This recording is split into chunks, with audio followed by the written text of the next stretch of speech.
नमस्कार. कृष्णसखी कलाकुसर या यूट्यूब चॅनलवर आपल्या सर्वांचे पुन्हा हार्दिक स्वागत. आजच्या व्हिडिओमध्ये आपण हे सुंदर आसन बनवायला शिकणार आहोत. फुलांचे मध्ये स्वस्तिक पण आहे आणि विणायला खूप सोपे आहे. दिसायला सुंदर आहे पण विणायला तेवढेच सोपे पण आहे जर तुम्ही व्यवस्थित समजून घेतले तर. आणि मी सुद्धा या व्हिडिओमध्ये सविस्तर स्पष्टपणे शिकवले आहे. हे स्वस्तिक बनवायला पण सांगितले आहे. सगळे प्रोसेस स्टेप बाय स्टेप या व्हिडिओमध्ये सांगितले आहे. हे बघा, ह्या आसनावर आपण अशा देवतांच्या मूर्ती ठेवू शकतो.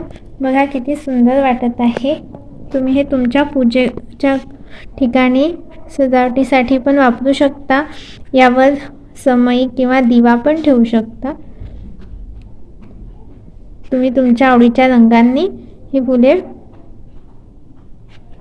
जशी हवी तशी बनवू शकता. यासाठी मी 3mm क्रोशा हुक वापरली आहे आणि 4 प्लाय लोकर वापरली आहे आणि हे गोल्डन मोती सुद्धा घेतले आहे. तुम्ही डेकोरेशनसाठी याला मोतींच्या ऐवजी गोल्डन मोतींच्या ऐवजी व्हाईट मोती पण वापरू शकता. तर हा पूर्ण व्हिडिओ बघा आणि असे सुंदर आसन बनवायला शिका. तुम्ही हे बनवून विकू पण शकता. 100 रुपये ते 120 अशी प्राईस. तुम्हाला किती मेहनत लागत आहे, किती वेळ लागत आहे आणि तुमच्या लोकॅलिटीमध्ये कितीमध्ये विकल्या जाऊ शकते यानुसार ही प्राईस ठरवून विकूसुद्धा शकता. सणांच्या वेळेस याला खूप मागणी राहणार आहे. तर तुम्ही हे आताच बनवायला सुरू करा. पिवळ्या रंगाच्या धाग्यापासून सुरुवात करू. एक मॅजिक सर्कल तयार करायचा, त्यामध्ये 2 चेन करायच्या आणि या मॅजिक सर्कलमध्ये एक डबल क्रोशे करायचा. असे एकूण 6 डबल क्रोशे करायचे. सांगून पूर्ण झाल्यावर दाखवते. एकूण 6 नाही 12 डबल क्रोशे करायचे आहे. 12 झाले डबल क्रोशे. त्यानंतर इथे तिसऱ्या चेनमध्ये स्लिप स्टिचने जोडायचं. नेक्स्ट राऊंडसाठी 2 चेन करायच्या आणि त्याच ठिकाणी एक डबल क्रोशा करायचा. पुढच्या स्टिचवर 2 डबल क्रोशे करायचे सेम स्टिचवर. असे आपल्याला प्रत्येक एका स्टिचवर 2-2 डबल क्रोशे करायचे आहे. म्हणजे या राऊंडमध्ये आपले 24 डबल क्रोशे राहील. सेम स्टिचवर 2 डबल क्रोशे. आता त्याच्या पुढच्या स्टिचवर सेम स्टिचवर 2 डबल क्रोशे. असे आपण एकूण 24 डबल क्रोशे करून घेऊ. हे झाल्यावर दाखवते मी. हे बघा 24 डबल क्रोशे झाले. त्यानंतर इथे परत दुसऱ्या स्टिचमध्ये स्लिप स्टिचने जोडायचं. पुन्हा 2 चेन करायच्या आणि पुढच्या स्टिचवर डबल क्रोशा करायचा.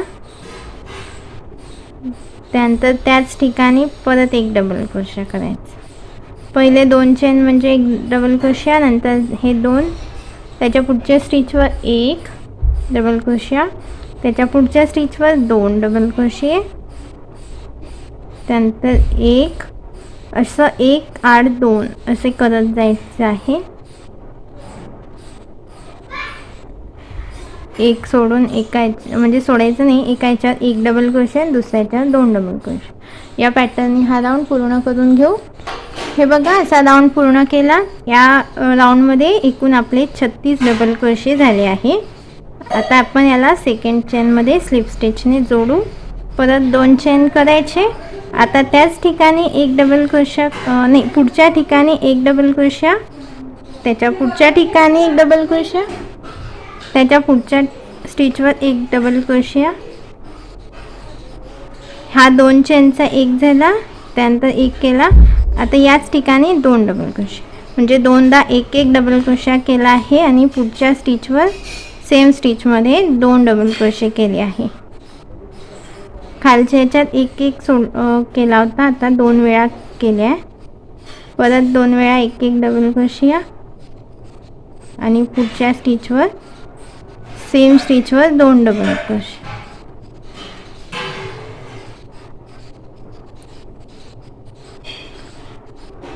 पुढच्या ह्याच्यात एक त्याच्या पुढच्या ह्याच्यात 2. तर या सिक्वेन्सने हा राऊंड पूर्ण करून घ्यायचा आहे. झाल्यावर दाखवते मी. एवढं झाल्यानंतर आता आपल्याला फुले बनवायची आहे. त्यासाठी मी असा गुलाबी रंग घेत आहे फिकट. तुम्ही तुमच्या आवडीने दुसरा रंग घेऊ शकता. एक स्लिप नॉट करून घ्यायची आहे. त्यानंतर कोणती एका स्टिचवर याला सिंगल क्रोशाने जोडायचं. त्यानंतर चेन करायच्या 2 3 4 5 6 चेन केल्यावर 3 चेन सोडून द्यायच्या. पहिली, दुसरी, तिसरी आणि चौथ्या चेनमध्ये एक डबल क्रोशिया करायचा. हा 3 चेनचा एक डबल क्रोशिया आणि आता हा एक डबल क्रोशिया केला. पुन्हा त्याच ठिकाणी एक डबल क्रोशिया करायचा. 3 डबल क्रोशिया झाले. त्यानंतर 3 चेन करायच्या आणि त्याच ठिकाणी स्लिप स्टिच करायचं. तर ही आपली फुलाची पाकळी झाली. परत 3 चेन करायच्या. दुसरी पाकळी करायची आहे आपल्याला. आता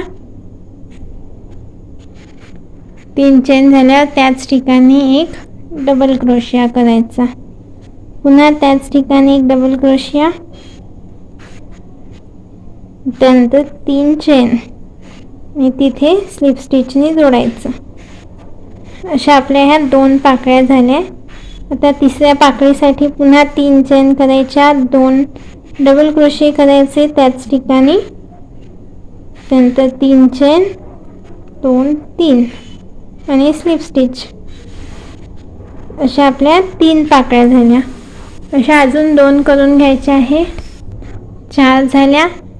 सेम तसंच आहे, त्यामुळे मी तुम्हाला एका पाकळीचं दाखवलं नाही कारण सारखंच आहे. आणि आता ही एक पाकळी, 5वी पाकळी दाखवते. 3 चेन केल्या, त्याच ठिकाणी 2 डबल क्रोशिया केले, पुन्हा 3 चेन आणि तिथेच स्लिप स्टिचने जोडायचं. तर अशा आपल्या एका फुलाच्या 5ही पाकळ्या झाल्या आहेत. असे सगळे फुले करून घेतले आहे मी तुम्हाला. आता एक शेवटचे फुलाच्या वेळेस सांगते की 2 फुलांच्या मध्ये किती चेन्सची गॅप ठेवायची आहे.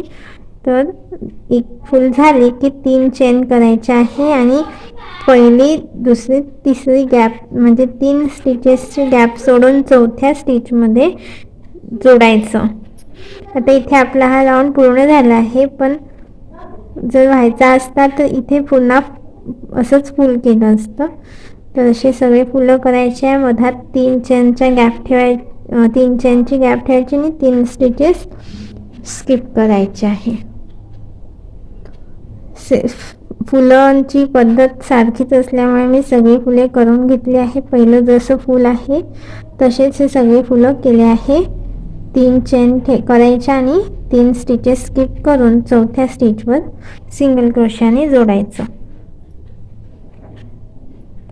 त्यानंतर इथे एक स्लिप स्टिच करते आणि एक चेन करून हा धागा कापून घ्यायचा आहे.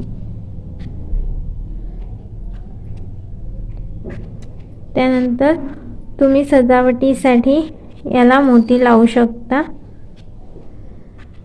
हे बघा, फुलांची बॉर्डर असणारं हे सुंदर आसन तयार झालं आहे. तर इथे अशी पिवळ्या रंगाचे मोती लावायचे आहे.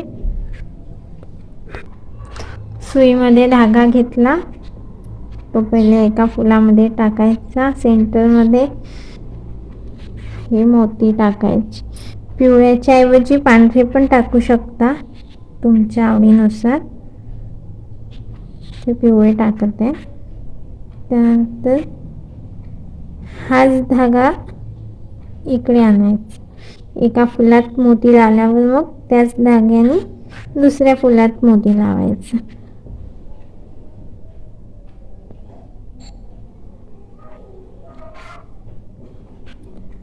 तर असे सगळ्या फुलांमध्ये हे मोती लावून घ्यायचे सुई दोऱ्याने.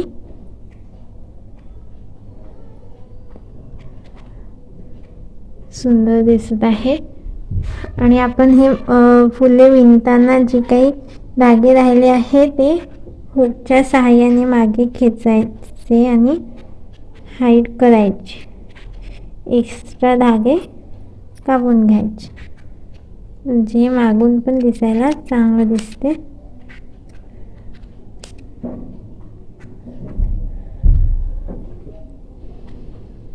ह्याचे सगळे मोती लावून घेऊ. सगळ्या फुलांना मोती लावून झाले आहे. त्यानंतर इथे मागच्या दिशेने गाठ करायची आणि हा धागा कापून घ्यायचा. तर अशा प्रकारे इथे आपला सुंदर फुलांचं आसन तयार झालं आहे. आता या फुलाच्या मधात म्हणजे आसनाच्या मधात आपल्याला स्वस्तिक करायचं आहे. मी थोडं हलकं हलकं पेनाने आखून घेतलं आहे, म्हणजे आपल्याला सोपं जाईल. त्यानंतर एम्ब्रॉयडरी करतो त्याप्रमाणे सुईमध्ये हाच लोकरीचा दोरा टाकला आणि एम्ब्रॉयडरी करतो त्या पद्धतीने हे करून घ्यायचं. जसं आपण पेनाने आखलं आहे त्याच्या वर हे स्वस्तिक दोऱ्याने पूर्ण करून घ्यायचं.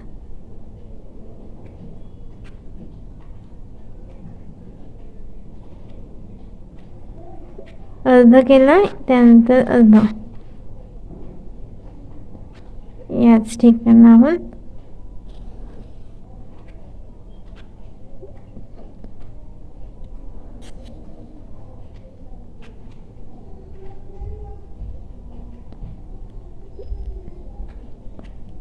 सुईने वापस धागा आणायचा. खूप सोपं आहे.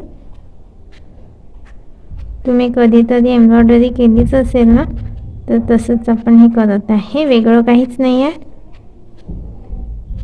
फक्त इथे एक लक्षात घ्यायचं की वापस आणताना दोरा निघून जातो, कारण लोकर असते आणि लोकरला खूप फटा असते, तर ते त्याच ठिकाणाहून वापस टाकली की निघून जातो. तर ते थोडंसं बाजूने सुई टाकायची. हे बघा,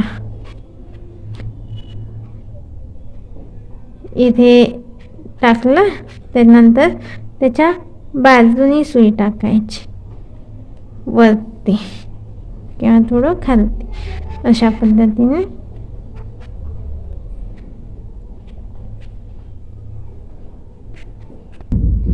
हे असं आपण पूर्ण स्वस्तिक बनवून घेतलं. तुम्ही ह्याला हे मी एकेरी धागा घेतला, तुम्ही दुहेरी दोरा घेतला तर हे स्वस्तिक थोडं दाट बनेल, म्हणजे जाड बनेल, पण बाकी पद्धत अशीच राहील. तुमच्याही लक्षात आलं असेल. मागे एक गाठ करून हा पण धागा कापून घ्यायचा. तुम्ही स्वस्तिकच्या ऐवजी श्री पण लिहू शकता, ओम पण लिहू शकता. धाग्याने लिहायचे आणि इथे असा मध्ये मोती पण लावू शकता, किंवा सिंपलही छान वाटते.